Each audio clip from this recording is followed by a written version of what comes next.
లేక శ్రావణ్ తాగొచ్చి నానాయాగి చేశాడు. ఆదిత్య అతని మీద చాలా కోపంగా ఉన్నాడు. ఆ కోపం పర్మనెంట్గా ఉండిపోవాలంటే మనం ఏం చేయాలంటే శ్రావణ్ దగ్గరికి వెళ్ళి మత్తులో ఉండగానే అతనికి బాగా కిర్రెక్కించాలి. తను రెచ్చిపోయి మళ్ళీ వచ్చి రచ్చ చేస్తాడు. అప్పుడు మనం ఆ అవకాశాన్ని వాడుకుని అటు వీలైతే అటు ఎగదోస్తూ ఇటు వీలైతే ఇటు ఎగదోస్తూ ఉండొచ్చు. ఆదిత్య చెల్లెలి విషయంలో నలిగిపోతాడు. మావయ్య, ఇప్పుడు శ్రావణ్ని రెచ్చగొడితే అతను బావతో గొడవ పడితే గెట్ అవుట్ అంటూ శ్రావణ్ని బయటికి తరిమేస్తే అతను మత్తులో ఏదైనా మన గురించి విషయం వాగాడనుకో, మనం కేర్ ఆఫ్ ఫుట్పాత్ అవుతాం. కరెక్టేనమ్మో, నేనంత దూరం ఆలోచించలేదు. మరి ఇప్పుడు ఏం చేద్దామంటావు? శ్రావణ్కి ఏం చెప్పినా రేపు మత్తు దిగాకే చెప్పాలి. అప్పుడే వాడు బుర్రకెక్కించుకుంటాడు.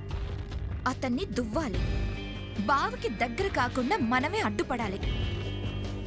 అప్పుడే మనం ఎప్పుడంటే అప్పుడు, ఎలా అంటే అలా వాడుకోవడం కుదురుతుంది. అలా జరగాలి అంటే మనమే డైరెక్ట్గా ఇన్వాల్వ్ అవ్వాల్సి వస్తుంది.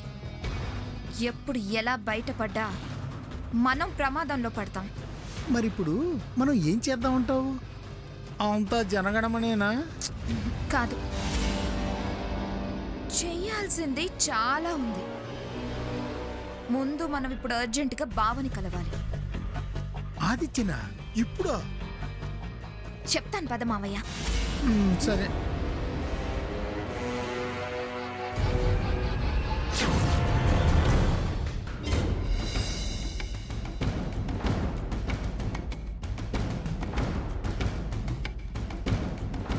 బావా, ఏంటి, ఎందుకు వచ్చారు? నువ్వు ఇలా కోపంగా ఉంటావని తెలిసే వచ్చాం. దేనికి? శ్రావణ్ మనసుకి ఏదో కష్టం కలిగింది, అందుకే మందు తాగాడు. అలా తాగడానికి కారణం ఫ్రస్ట్రేషన్. దాని మూలం తెలుసుకో, అక్కడ ధైర్యం చేయి. మూలం లేదు, ధైర్యం లేదు. వెళ్ళండి. ఎలా ఉండేవాడు ఎలా మారిపోయాడు? అసలు తను ఎందుకు అలా మారాల్సి వచ్చింది? ఎవరు మార్చారో కూడా తేలుస్తాను. నా కంపెనీలో వర్కర్గా చేరాడు, నన్నే ఎదిరిస్తాడా? మంచోడని నమ్మి నా చెల్లెల్నిస్తే ఇవాళ నా గొంతు నా చెల్లెల గొంతు కోస్తానంటాడా?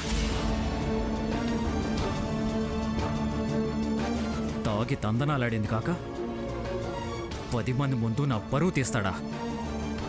ధరణి అంతు చూస్తానంటాడా? ధరణి వాళ్ళమ్మని తిడతాడా? వాడి మూలంగా నేను ఆవిడతో మాటలు పడాల్సి వచ్చింది. మత్తులో అన్న మాటలు పట్టించుకుంటే ఎలా? మొత్తైతే తల్లి చెల్లి భార్య పిల్లలని మర్చిపోతాడా? మద్యం మనిషిని మరకటాన్ని చేస్తుంది అంటారు. వదిలేయటమా? వాణ్ణా? సమస్య లేదు. రేపు మత్తు దిగిన తర్వాత తన తప్పు తను తెలుసుకుని సారీ అని చెప్పి మళ్ళీ ఇలాంటి తప్పు చెయ్యను అని మాటిస్తేనే ఇంట్లో ఉండనిచ్చేది. లేకపోతే నో ఎక్స్క్యూజ్.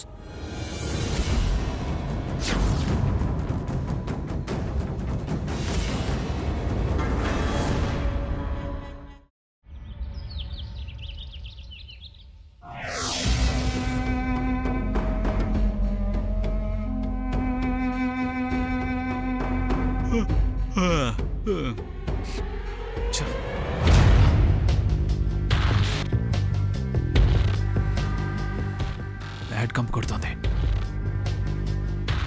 తాగేటప్పుడు ఊగేటప్పుడు కంపు అనిపించదు, తప్పు అనిపించదు, వద్దు అని అనిపించదు. పోసిన కొద్దీ చల్లగా మెల్లగా గొంతు జారి ఎంత కథ నడిపిస్తుంది. తాగినోడి నోట నిజం తన్నుకొస్తుంది. ఎంత ధైర్యం, ఎంత తెలివితో ఎన్ని మాటల్ని నడిపిస్తుంది. అయ్య బాబోయ్, రాత్రి అంతంత మాటలన్నా, అంత రభస చేశా. ఇప్పుడు ఎలా ఫేస్ చేయాలి? ఎలా ఫేస్ చూపించాలి? చెల్లెల్ని ఇచ్చాడు కానీ ఆస్తి ఏం రాసివ్వలేదే. ఎలా? స్మెల్ వస్తుంది. గబగబా బ్రష్ చేసేసి యాలకులు లవంగలు అన్నీ నమిలేసి అప్పుడు బావని కలిస్తే బెటర్.